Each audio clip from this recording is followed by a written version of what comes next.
So para makonect naman natin siya sa Tuya Wi-Fi app, download tayo ng Tuya app, tapos register tayo, ganito yung lalabas dyan. So pasok tayo sa settings, dahil may nakaregister na rito, tap natin asterisk tapos hashtag. Tapos yan, pwedeng face ang pang ano natin or yung passcode na admin na nakaregister. Pwede rin fingerprint. So admin settings tayo, tap natin number 1. Tap natin number 3. Hotspot connection. Tap natin number 1.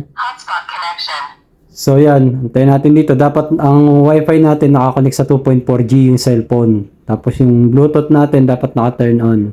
So dahil naka 5G ako ngayon, nililipat ko siya sa 2.4G. Kasi yun ang required ni Tuya. So balik tayo sa app.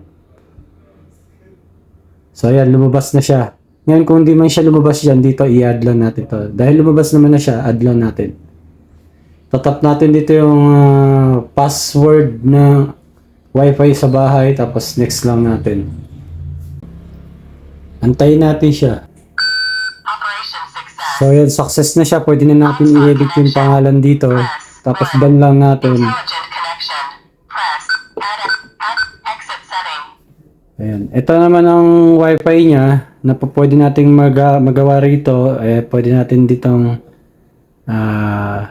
mag-register ng fingerprint. Pwede na dito settings. Ayan, fingerprint, passcode, card, tapos face. Nandito na rin siya.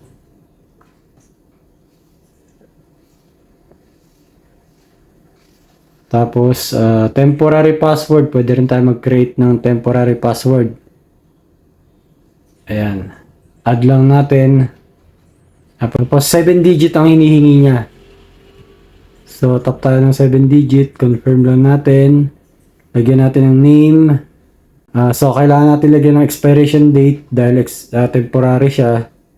So, ayan. Pwede siya sa mga rental. So, save lang natin.